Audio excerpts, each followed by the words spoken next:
Hello les filles, aujourd'hui on se retrouve pour faire le point boucle qui va vous permettre de faire cette jolie crinière ici. Et c'est parti pour une petite vidéo explicative. Donc on va piquer dans la maille comme d'habitude, dans la maille suivante.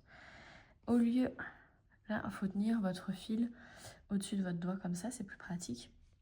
Et au lieu de récupérer comme habituellement, c'est-à-dire dessous quand on crochette en V comme ça, on va faire comme si on crochetait en X, donc c'est-à-dire qu'on va passer au-dessus du fil. Donc vous passez au-dessus de votre fil. Ensuite, vous allez chercher et accrocher, voyez, là, le fil avec votre crochet. Donc vous le récupérez. Et hop, vous venez le passer devant. Là, vous sortez de votre maille. Donc vous vous retrouvez avec deux boucles sur le crochet. Vous faites un jeté et vous terminez comme si vous terminiez votre maille. Et vous sortez des deux boucles. Et voilà, vous avez fait votre boucle ici. Vous pouvez enlever votre doigt, la boucle tient.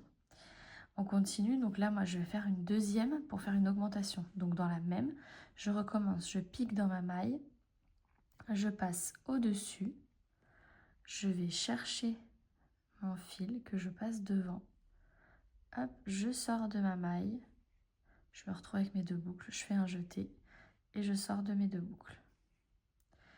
Et on va continuer comme ça en faisant les mailles serrées, les augmentations comme indiqué sur le patron.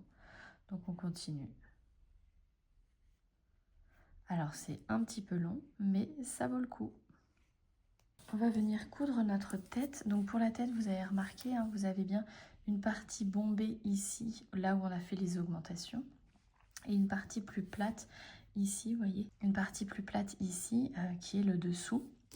Et on va bien venir positionner notre tête comme ceci. Donc légèrement le museau vers le bas, c'est-à-dire plus comme ça. On ne va pas la positionner, vous voyez, comme ça ou comme ça. Plus vers le bas. Et on va venir coudre la tête à ce niveau-là, sur les 18 mailles du coup.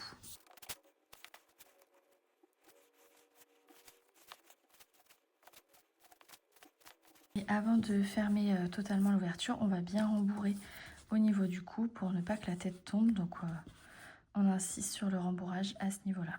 Voilà, une fois que vous avez donc cousu la tête bien centrée avec bien le petit museau qui va vers le bas et l'arrondi vers le haut, on va venir placer notre tête, enfin notre crinière, pardon, sur la tête. Donc vous pouvez repérer à l'intérieur, hop, il y a le grand trou pour le cou.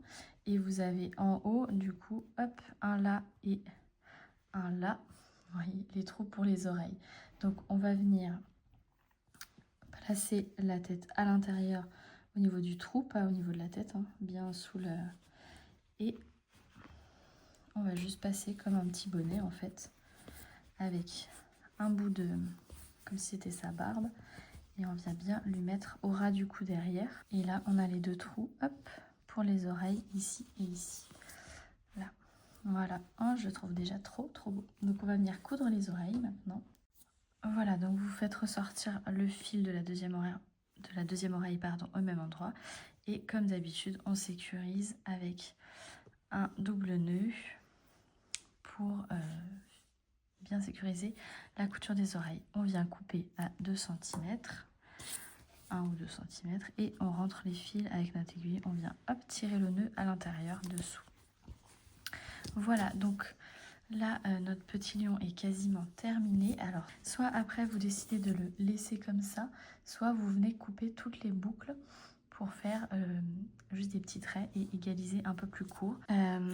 Là, quand je fais la partie de découpe des boucles, je conseille quand même pas pour un usage pour les tout petits, parce que du coup c'est un fil qui s'effiloche un petit peu quand même. Donc on ne le laisse pas pour les petits, ce sera plus un objet de décoration. Après, si vous laissez les boucles, vous pouvez le donner à un petit aussi. Après, la laine reste voilà, plus duveteuse que du coton. Voilà, une fois que j'ai bien coupé tout ce que je voulais, on peut même le faire avant cette étape, mais moi je vais coudre bien fermement, enfin voilà, tout le tour ici et tout le tour à l'arrière du cou. Et voilà, j'espère que cette vidéo vous aura été utile et maintenant je vous souhaite un bon moment de crochet.